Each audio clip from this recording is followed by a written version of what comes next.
Just so the MRIs and X-ray. See what that is. See what's going on.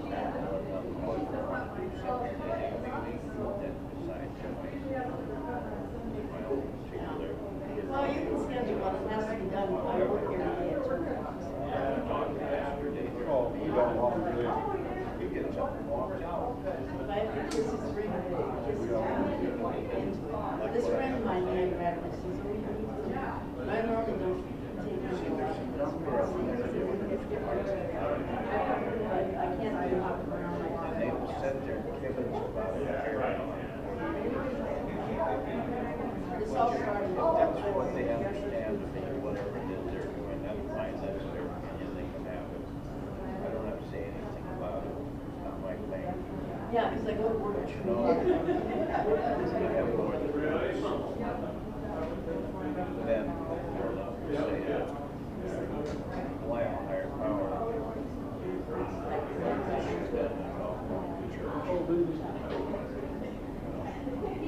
Oh, you want me to send them? Yeah, 8:45. Yeah, I can be there Friday at 8:45. It still is. They don't let me change that. Okay, bye. I have to have an appointment. Bye. Ridiculous.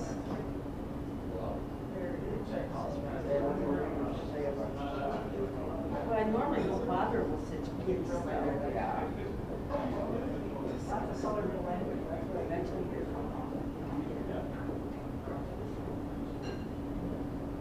Yeah. Ron, I have to show you my baby pictures. Your baby pictures. Yeah, I've been going through photo albums and all myself. Have to Okay, clean I should out. have board sheet with this already. Where did your baby at? What now? I grew up in Myrtle. Okay, I call all family pictures, baby pictures to people. Okay, this is the new magazine that came out, Cooperative Collections, Connections. Okay, the man number. Okay, it's this month's magazine. This, my dad built and ran the REA. Oh, That's M.Q. Sharp, who's the governor. That's my dad. oh. What did your father do up there in the area? He built it and ran it. So 70. What year was it being built out there? Started before we lived in here, and I was born out there. Then he came and got us for mom. No food, hot lunch, no bus, no nothing. No place to live. We lived in the store. She wouldn't let me go on the cement anymore. I never crawled. I never did either. I just got up and started walking. Okay, then down here is the meeting. My niece put this online last night. Anyways, big annual meetings, and that's my mom at the meeting right there. But it made my day, 'cause there she is. You all their brother and sister? I'm in the six.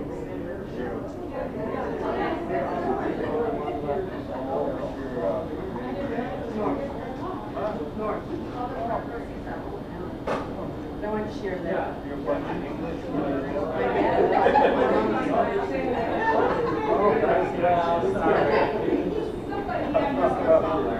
My prejudice. Anyways. Well, you know when the Green Day comes for the Irish, the English wear orange. Yeah.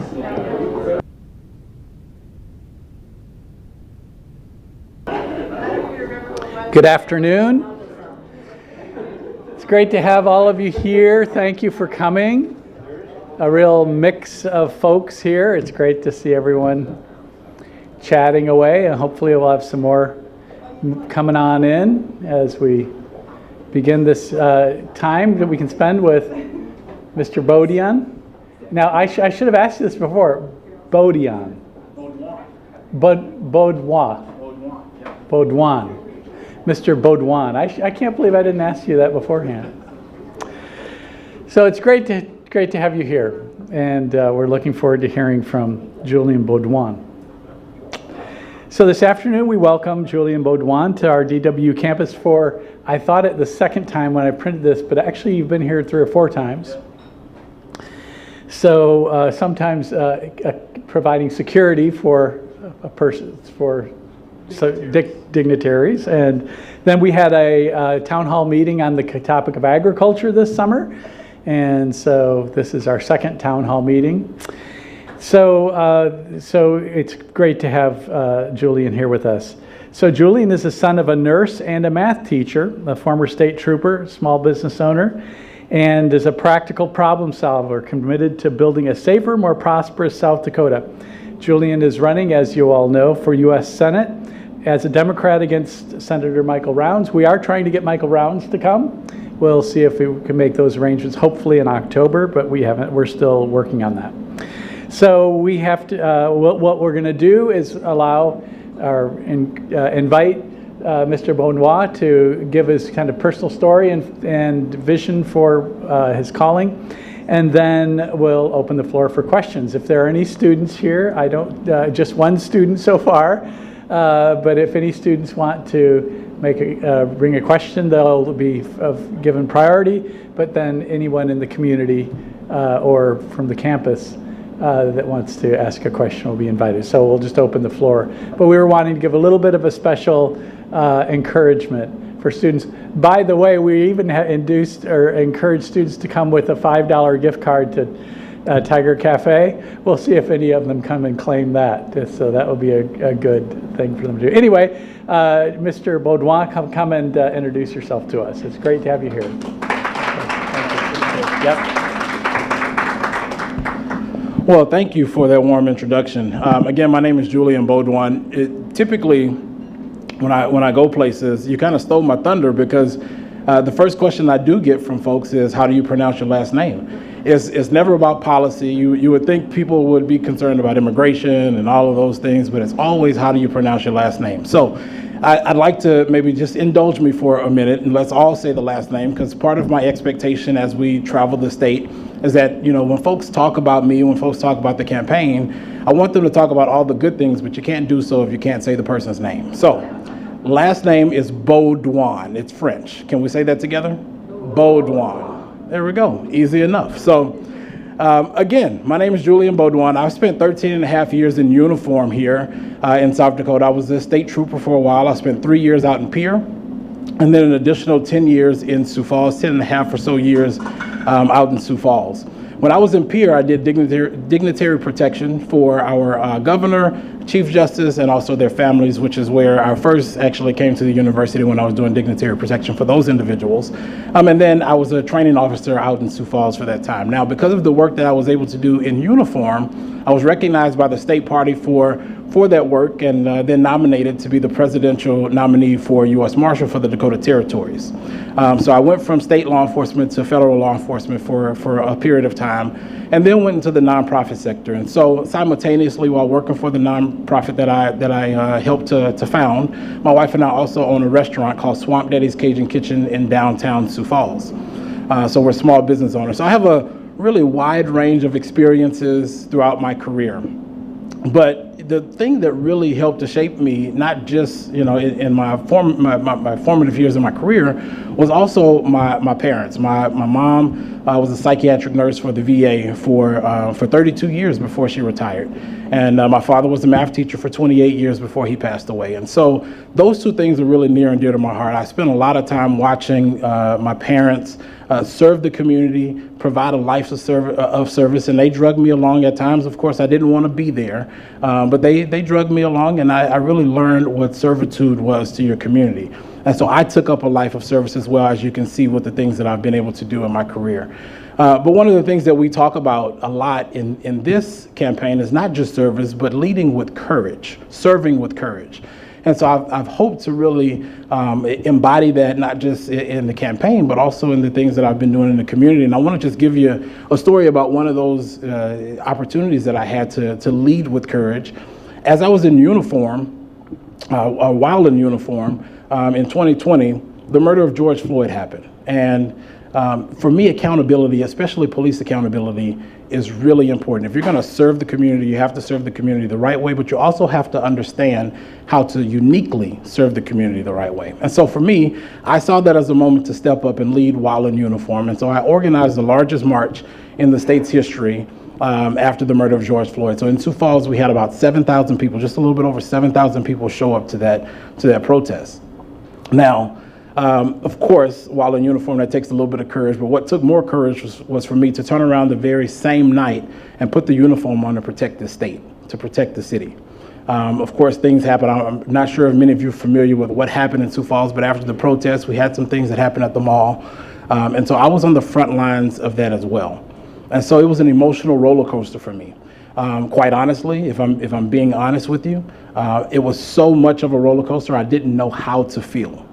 I was pulled in two different directions. So, I took some time for myself. A couple days later, I went to a local coffee shop, and barista who I know pretty well, she sees me all the time, and she asked the same question that most South Dakotans ask most of the time. She said, "Hey, how you doing?" And I gave the South Dakota response, "Oh, I'm doing good." And she said, "Well, you look like crap." So she said, "Let me do this. Let me just buy you a cup of coffee. You sit down, just relax, because I've been seeing the work that you're doing in the community. I really appreciate what you're doing." And in that moment, it wasn't life-changing for me, but what it did was it was one person telling me they appreciated what they saw me doing and that my service actually mattered. And so my message to folks as we go out is that all it takes is one of us. I know right now we're in a position in our country where we might seem like hope is being diminished every single day. Sometimes every minute of every day, we feel like hope is being diminished. But I'm here to tell you that all it takes is one of you. All it takes is one of you to have the courage to step up and do something for your neighbor. All it takes is one of you to step up and have the courage to run for office. It doesn't have to be United States Senate. It can be city council. It can be county commission. It can be for your school board, because all of those positions matter, right? Our neighbors matter.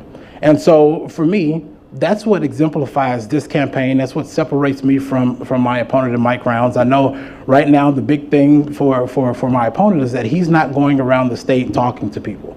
Well, I've had the courage to go around the state, and we've now had 8 town halls across the state. In some incidents, we've actually had to turn away people. In Sioux Falls, we had 250 people show up at the town hall. We had to turn away an additional 150, right? People are showing up because they care about their lives. They care about their neighbors, and they care about the things that matter to them. And I am proof that I do too. So for me, that's what courage looks like. That's what courage really exemplifies. It's stepping up to do the things that no one else is willing to do. And so I promise you, when I get to DC, I'll do the same. Now, I am a big question guy. I do like questions. I want to reserve time for questions. But I do want to tell you that I think together we can certainly do this. I have more than hope. I have belief, and I have faith. And I have faith that we can make a change, whether or not I'm elected. Knock on wood that I am elected, because I like to speak things into existence. As a matter of fact, I don't go around telling folks that I'm a candidate for U.S. Senate. I go around saying that I'm your next U.S. Senator. I like to talk those things into existence, but I also live in reality. And I know what state we're in, and I will tell you that we are going around and we have a goal to reach all 66 counties, because it doesn't matter if I'm a Democrat, Independent, Republican, or anything in between. All of our voices matter. So thank you so much for allowing me to speak about who I am and the things that I represent, and I would love to take some questions.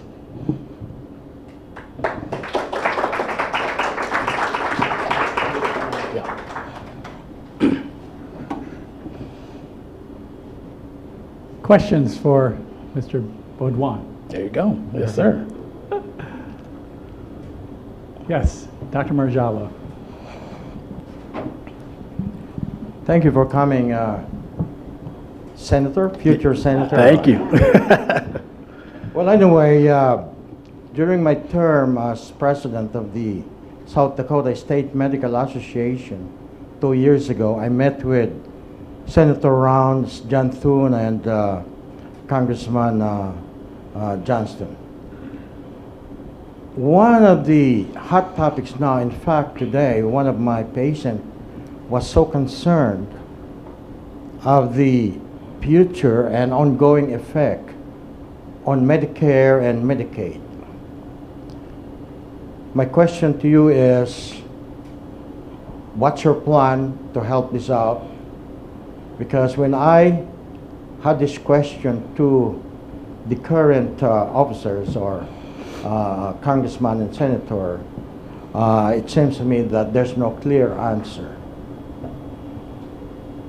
Yep. So before I answer the that question, other question I have is, I'm a foreign medical graduate. I'm an international medical graduate. And there will be a medical manpower shortage within the next 2 to 3 years of close to 150,000. And about 25–30% of that are like me, international medical graduate. And then just last few days, President Trump announced that he will charge $100,000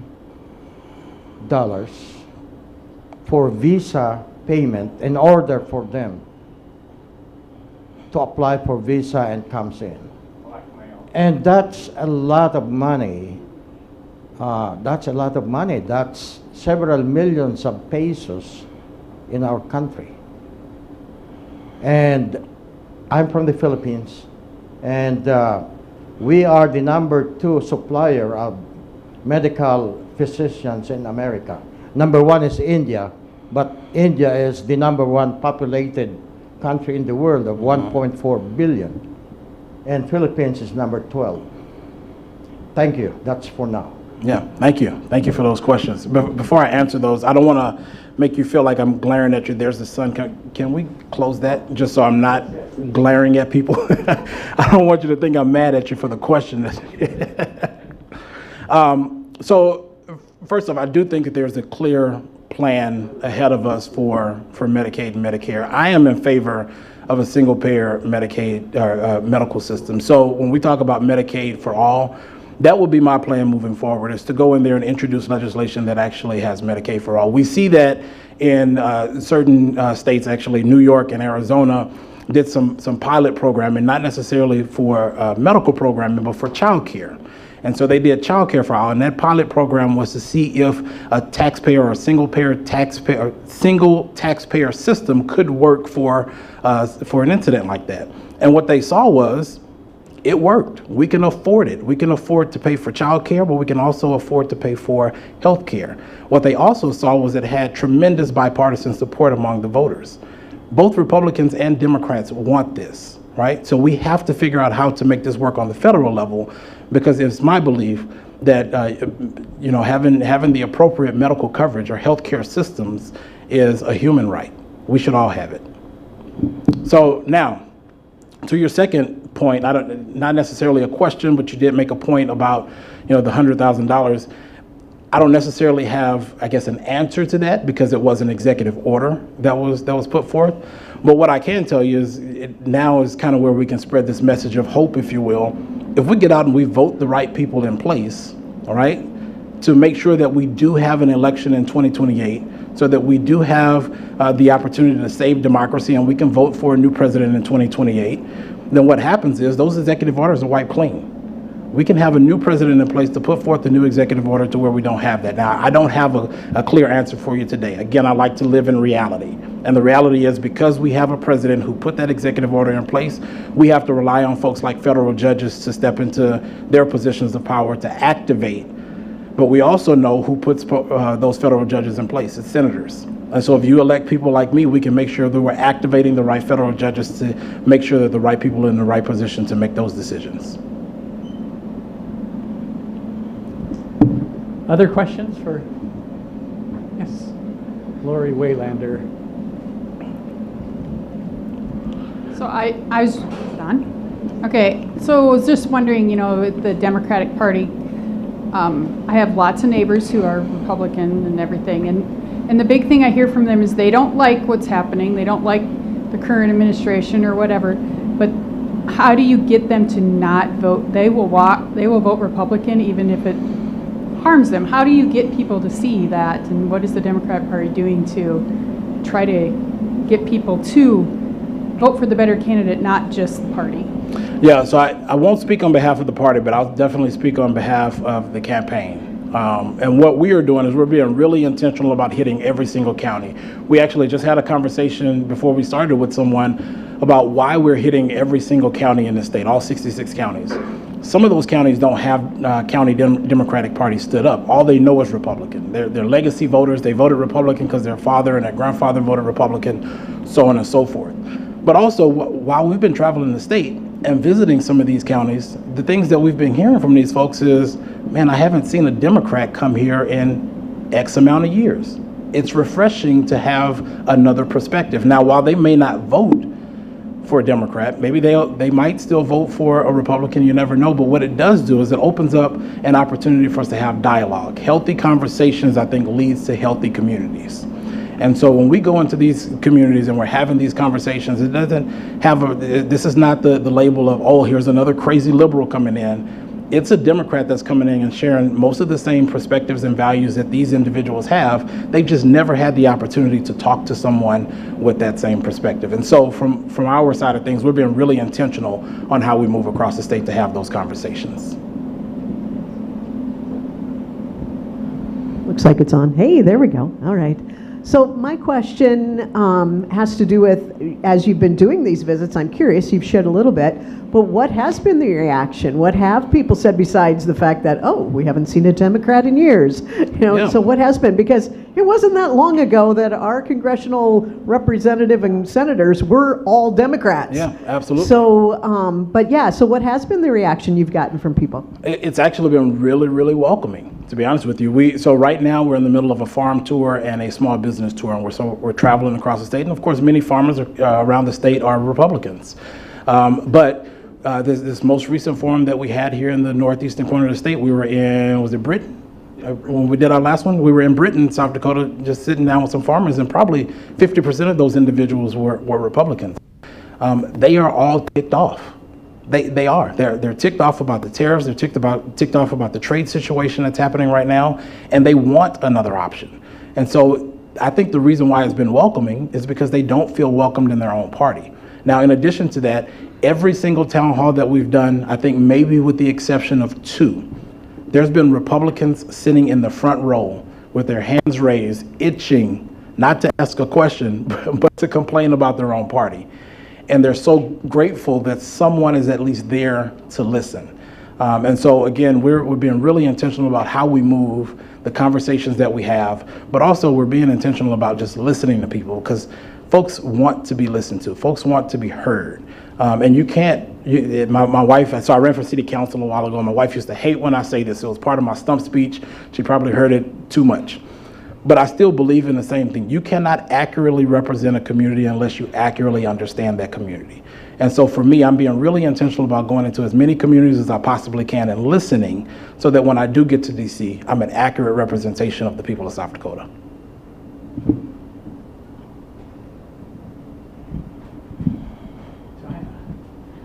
Okay, so I think something that's been on the top of a lot of people's minds, especially mine, recently is political violence.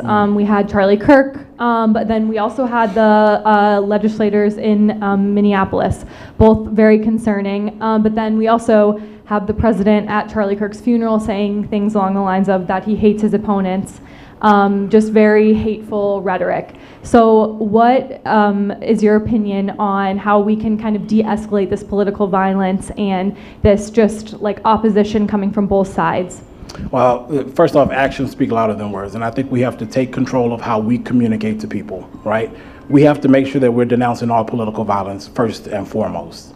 We also have to make sure that we are acting by reaching across the aisle to those that we differ with to have these public type conversations. We were talking about is it courageous conversations that you have?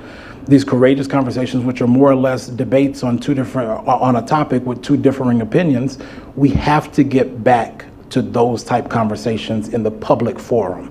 And I think once we show people that yes, we can differ, but we still get along at the end of the day, those mindsets will start to change. But for me, it's all about action. Again, action speaks louder than words. You were talking about Mike Rounds coming in October. I'd love to be here to have a public debate with Mike Rounds, whether it's in October or anywhere else, to show folks, yes, we differ on a lot of things, but at the end of the day, I'm going to shake this man's hand because I respect the grind and I respect the work that he's putting in for the people of South Dakota.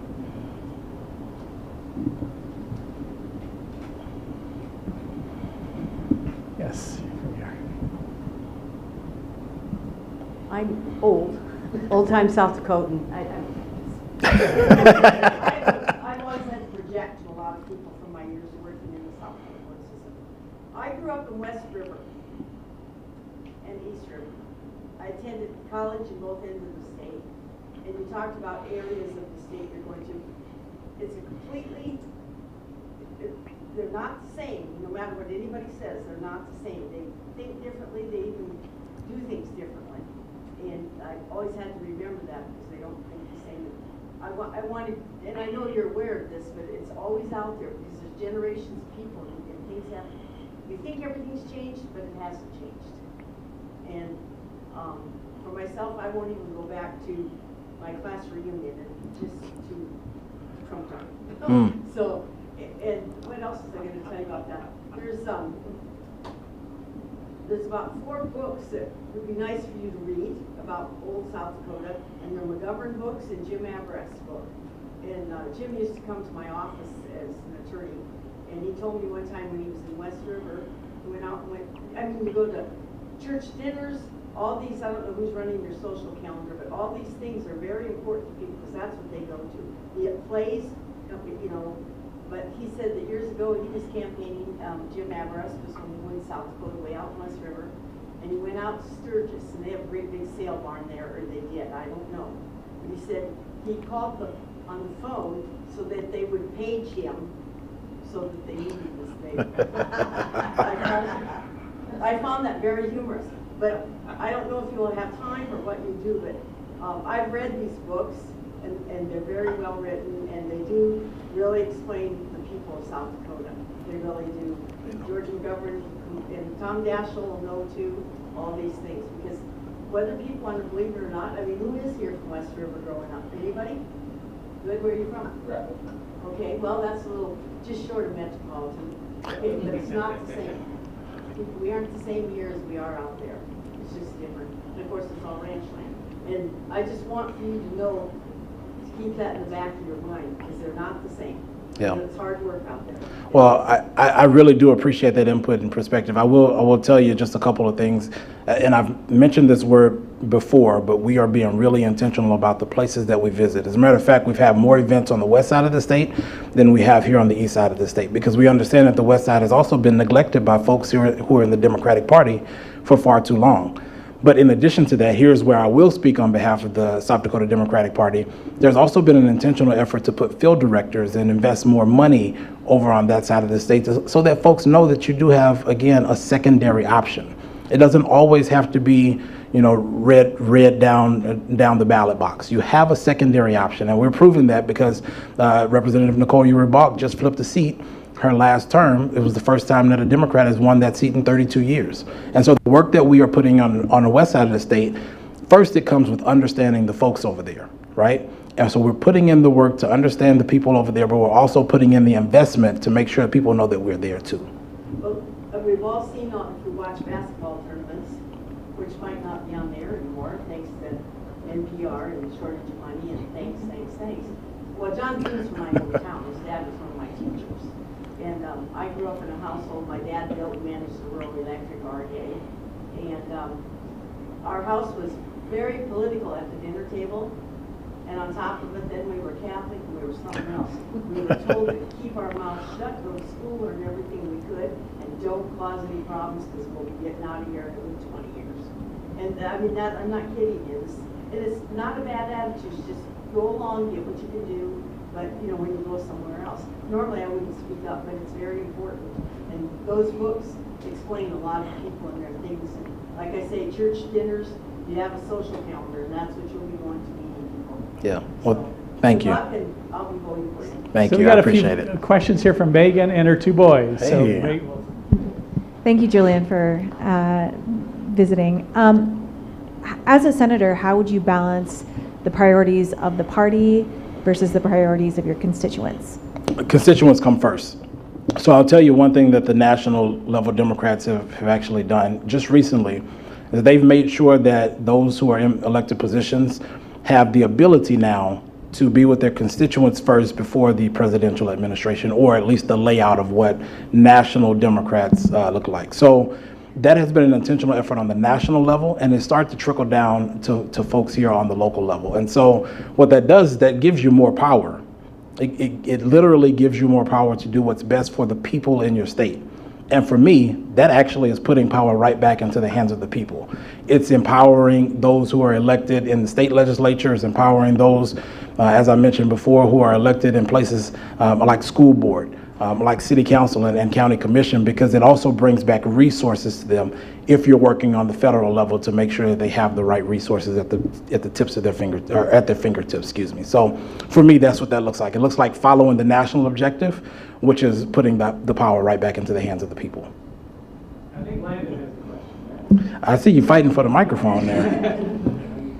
What made you want to run for senator? That's a great question. So I should have talked about this earlier. Thank you for saving me, because my campaign manager is going to be on my butt if I didn't mention this. So thank you. So as I mentioned, I was a trooper for a while, and I went through progression of law enforcement. But I got a mentor. My mentor, his name was Randy Soller, who was the former U.S. attorney here in South Dakota.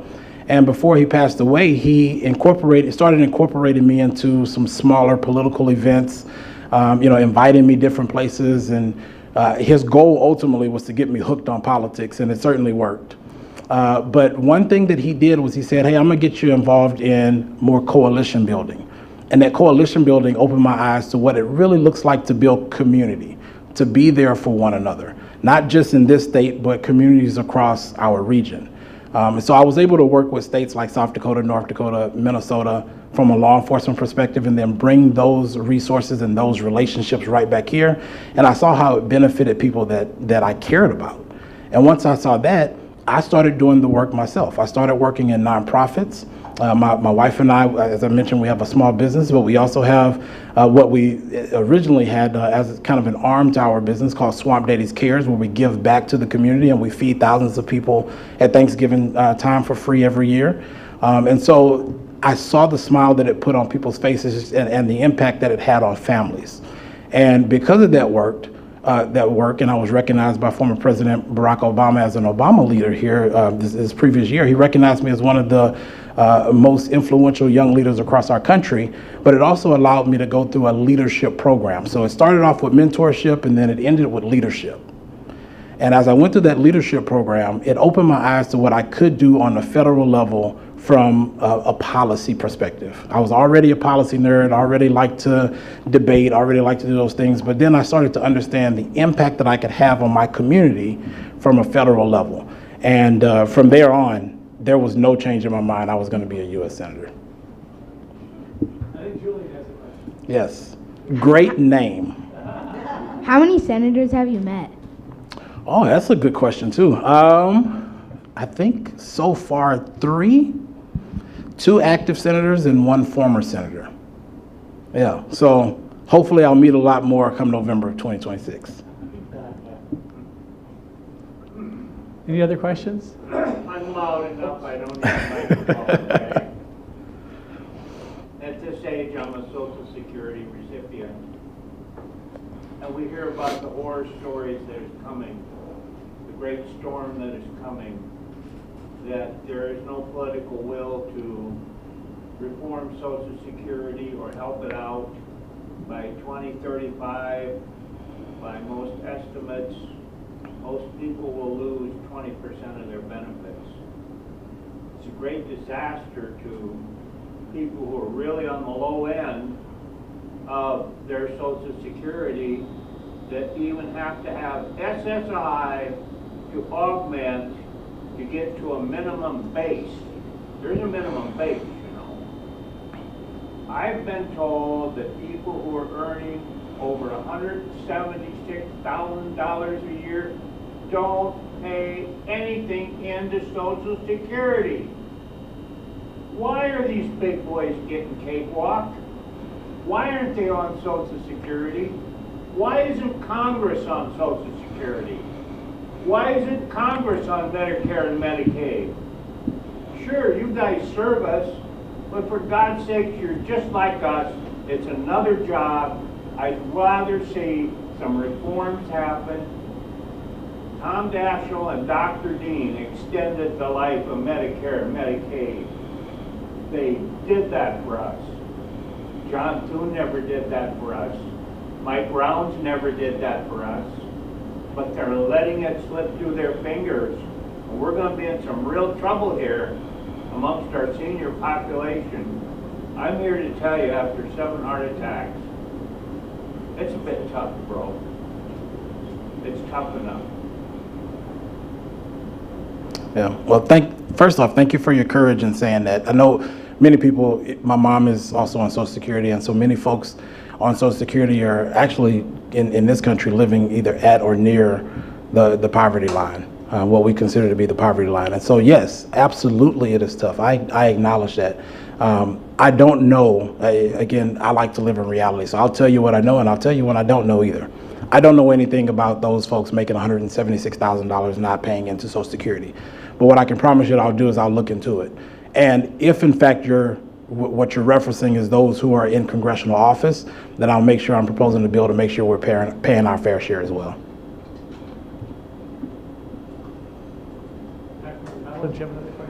Me again. I was a naturalized American citizen in 1977. My wife was a natural born because under the American law, you follow the citizenship of your father. And my father-in-law served the U.S. Army for 31 years, World War II and Korean War.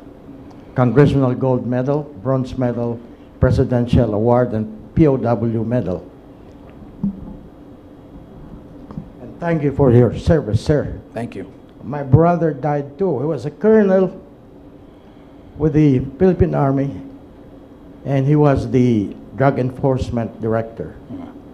Well, anyway, my question is, being an immigrant myself, in fact, jokingly, my wife, before I came here at noon, before my going to the office, say, by the way, I'm going to the meeting, I'm going to meet the senatorial candidate at Dakota Wesleyan University for a meeting.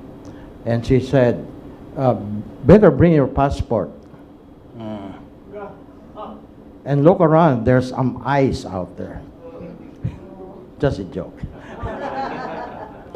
Well, anyway, as an immigrant myself, I'm an American citizen. What do you think of the new approach on immigration, and then those American-born who will be automatically a citizenship? If you're born in America, you're an automatic U.S. citizen. This is your place of birth. Yeah. So there are so many things associated with the immigration law and naturalization and citizenship. You probably don't have an answer, but for your information, if you have, thank you. Yeah. Well, I don't have a direct answer, only because the birthright citizenship that you speak of is actually going through the Supreme Court right now.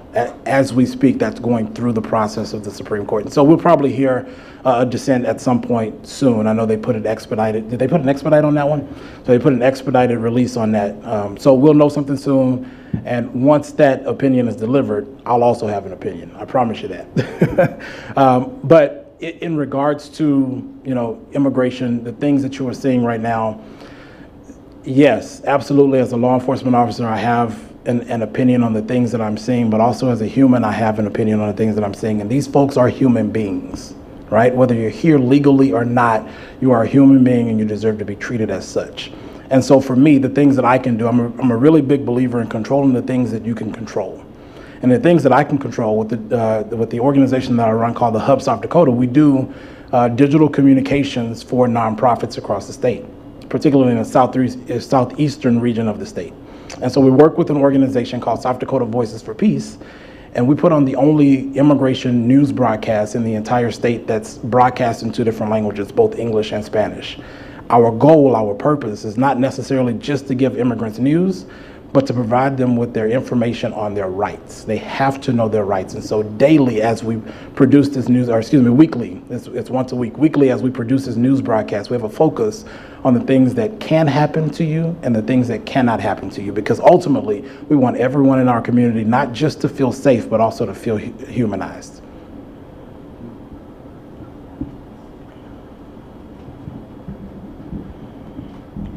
Beside your political party, what differentiates you from Senator Rounds? Well, I'm showing up. That's number one, right? The other thing is I do think when Rounds was governor, I'll go back to not what he's doing now, but when he was governor, actually he was my first boss when I got hired on with the Highway Patrol. And so I never met him because right afterwards it was a change of leadership. But I will tell you that people in state government really didn't appreciate his type of leadership. Number one, he started to sweep things under the rug right at the end of his gubernatorial leadership. But then also he left, and when he left, state employees didn't have any type of income raise in 5 years, right? That trickled down to the next governor, who actually extended that an additional 3 years. And so for our largest employer, which is state government, you had employees living at or near poverty level. As a state trooper, I started off at $16.50 an hour. The starting wage for Sioux Falls Police Department at the same time was $30.25, right? So you want to talk about the economy and people being able to afford living in South Dakota? I promise you I'm going to fight to make sure that you have those dollars in your pocket. And I promise you Mike Rounds has not done it, is not doing it, and will not do it. Yes, sir. Yes, Alex. So there's a lot of hype, these days about artificial intelligence, AI, automation. I was hoping to get your thoughts on who knows what's going to happen, but with the potential of the job market, sweeping changes occurring, what are your thoughts on universal basic income? Ooh, that's a tough one. And it's only so here's my conservative side coming out. I'm a South Dakotan, right? So we all have a little bit of conservatism in us.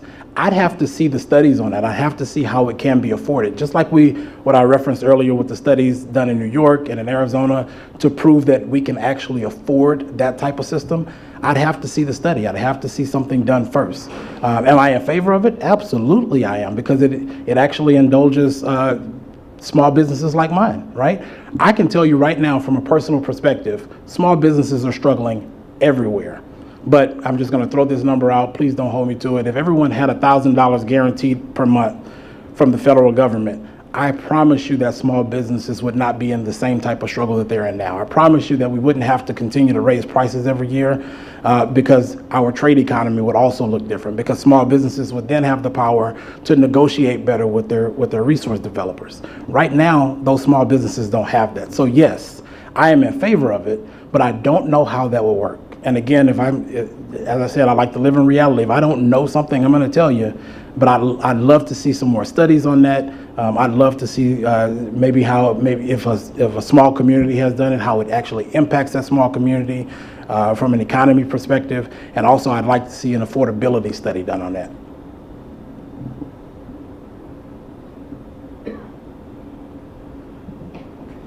Any other questions for Mr. Beaudoin? Yes, Krista. Hello. I wonder what your thoughts are on what does the National Democratic Party stand for? Do you feel like there's a clear message coming out? Do you feel like it's lost its way? I feel like, especially being on a college campus, young people don't even know who Democrats are and what you believe in. So I'm curious on your perspective on that. Yeah, I talked earlier about accountability.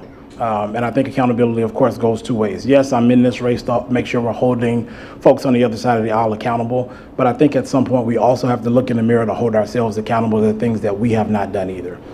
We've heard, especially since the last presidential election, we've heard that same sentiment a lot across this country. Democrats have lost their way. Democrats are focused on this issue and not pocketbook issues. And so right now I'm seeing really a reinvestment into communities from the Democratic Party, or from the National Democratic Party. I'll give you an example of what just happened, and it impacts South Dakota and our Democrats right here.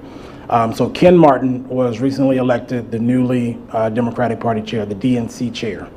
And so he is from Minnesota. He understands rural communities. He understands smaller states. And so he made a promise that he was going to reinvest. It's something that you'll also hear from our campaign quite a bit when we talk about reinvestment. But he made a promise that he's going to reinvest in rural states.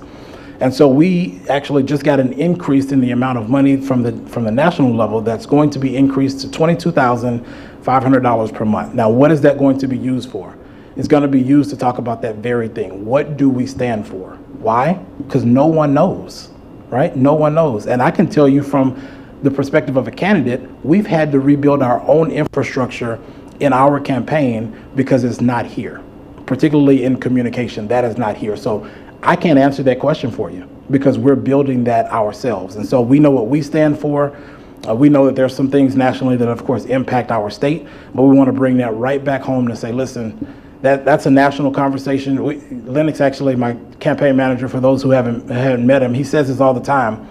We're not focused on bathrooms, right? We're focused on putting dollars back in the pockets. We're focused on trade. We're focused on tariffs. We're focused on agriculture, right? We're focused on the things that matter to people right here in South Dakota. And so whatever the national conversation is, they can have it. We want to make sure we're putting the power right back into the hands of South Dakotans.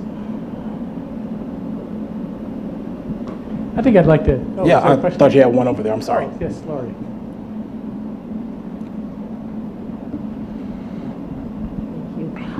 I guess you've been touching on this, but I am curious when you go to other communities around the state, and I'm assuming a lot of farmers, and they're concerned about tariffs and the economy, and do people understand? I guess there are a few different things. The farmers, have some of our South Dakota farmers lost those contracts with USAID? Do they understand that we're the ones who pay the tariffs? Plus, there's so many other issues. I know I've got a whole laundry list of issues that I care about. Yeah. What other issues, in addition to those, are people really concerned about? So what we like to do when we have these conversations, just because, of course, they can get very broad in discussion, is we like to kind of hone it down to the top 3 issues or so. You mentioned 2 of those top 3 issues, USAID, tariffs / trade, kind of go hand in hand, of course. But then the other thing is the SNAP benefits. And so we see all of those things being dismantled right in front of their eyes. And so to answer your question directly, yes, those farmers do see that. They do understand that we are the ones that pay the tariffs. Particularly, they are the ones that are paying these additional taxes on things. They're not really comfortable enough saying that publicly. And so that's the work that we're trying to do. As we continue to travel the state to have these roundtables, we need to figure out how, this is not just a campaign thing, this is a community thing. We need to figure out how to stand behind our farmers, to be their voice in places where they are not comfortable speaking up in public, because we depend on them. Agriculture and tourism, of course, are number 1 and 2 when it comes to the economic benefit in our state.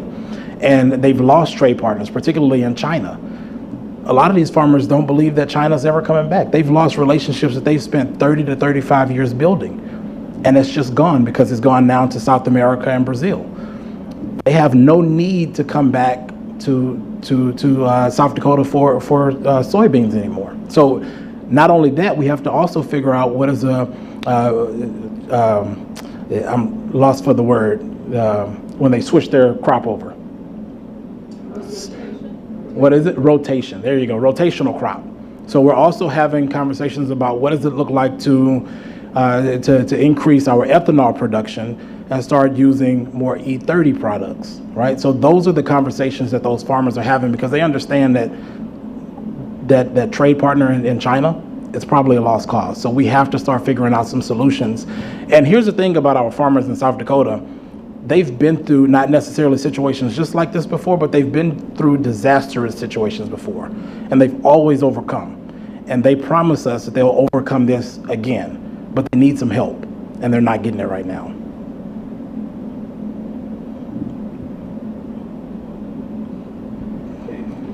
Julian, it seems so striking to me that Trump doesn't seem to bear the blame for this. I mean, even when I heard John Thune speaking the other day, he's a great guy. I really like John a lot, but he would kind of scamper around things without saying, and it seems like a lot of Republicans just can't bring themselves to say, we're hurting, and it's because of Trump's direct policy that's killing us.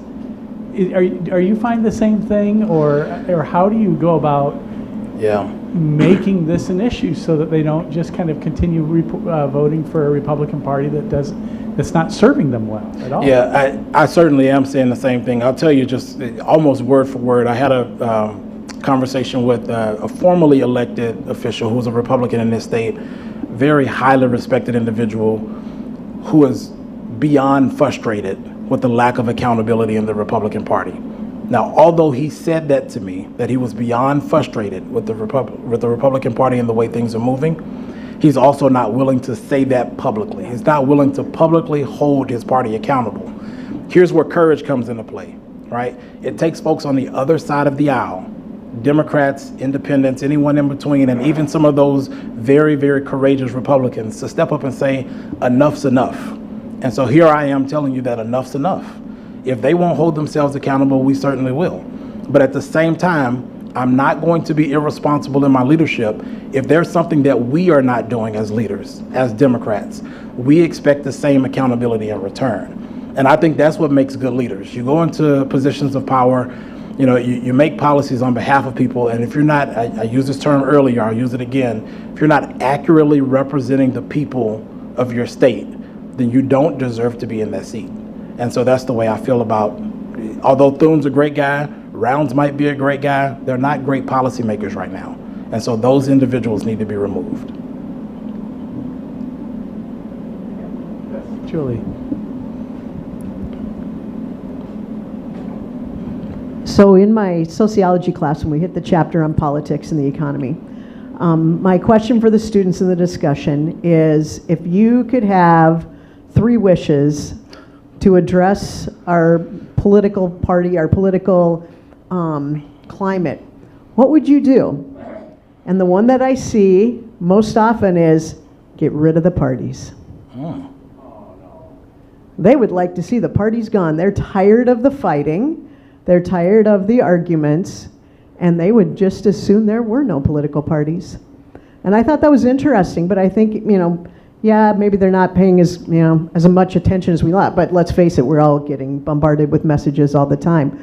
But that was one of the things they said. They would like to get rid of parties, or they want to see age limits on people running for office. So what do you think about that? Well, I'm certainly not in favor of getting rid of the parties. Because I do think that's the foundation of our democracy, right? It's great to have civil discourse. Do I think that we probably could add a third party? As long as we had a strong foundation behind that third party and some strong infrastructure behind that third party, then absolutely. I think people deserve more than just 2 options, but I'm not necessarily in favor of getting rid of those. I'll give you maybe my top choice.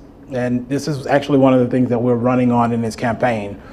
Rounds has introduced legislation to dismantle the Department of Education. So if I can have one wish granted, it would be to do the exact opposite. I mentioned my father was a math teacher for 28 years before he passed away. I would actually reinvest in the Department of Education. I would put more investment dollars into that. We see things like in the states like Baltimore and Illinois where they've done exactly that, and the high school graduation rate increased, but also it made safer communities because the crime rate decreased at the exact same time. And so what do people want? Yeah, you want more dollars in your pocket, but you also want to live safely, right? You want to live in a more educated society. Reinvesting in the Department of Education does exactly that. And so that would be my one wish. Yes, sir. I just want to respond to the young lady's comments over here. I, along with you, know what it means to be a Democrat. I have never lost faith nor sight of our principles and what we stand for. If you're not sure, pick up George's book, What It Means to Be a Democrat. They are the same principles. In 1948, Hubert Humphrey stood before the National Democratic Party with civil rights. Not the Republican Party, the Democratic Party. Thank you, Ron. We are the arc of justice. We are the freedom fighters. Those other folks, status quo, sorry, no bones about it. The more stuff you pay attention to in the news is going to rot your mind. The guy is already sucking enough oxygen out of the room. Okay, Ron, let's let someone else. Jimmy, are there any other questions? Personal. Yes. I just wanted to hear how you came to South Dakota and when and why and all of that. Since I just read that you're born in Louisiana? Yeah. And that all makes sense with the Cajun kitchen Yep. and your probably last name? Last name, Okay, yep. yeah. Great question. I appreciate that. It's something other than policy. Thank you. So I was actually going to college at Louisiana Tech University and playing basketball. I like to say I was a D1 basketball player, but I was just on the practice team, so name wasn't even on the roster, but I participated. And I ended up tearing my knee, tearing ligaments in my knee. My mom had retired at the time. Crazy enough, after spending 32 years at the VA, she wanted to retire and spend more years at the VA in Sioux Falls. So she did that. She came up here, and back then it was kind of this in-network, out-of-network coverage for our insurance. I don't know if many of you remember that, but I was out of her healthcare network, and I had to come up here to have my surgery. So originally, I like to kid and say I was forced to come up here, but I chose to stay, right? And so, yes, tragedy struck, and it did force me to come up here, but I chose to make South Dakota home, which is where I am now. So that's how I got here. And then I tricked my wife and brought her here in the summertime. She was my girlfriend at the time. You know, we're high school sweethearts. We met, which I chased her for 3 years. So we originally met when we were sophomores, but we started dating right after our senior year. And now we've been married 20 years, so. Well, thank you for coming. Yes, thank you for having me. Let's take care of a round of applause. Thank you. Express our appreciation. Yeah, appreciate it. Thank you so much. And put a little plug in for the restaurant. We didn't realize that we've been there and really enjoyed it very much and look forward to going back again. So, yeah, thank you for coming, Julian, very much. And thank you everyone for coming. We really appreciate you being here this afternoon.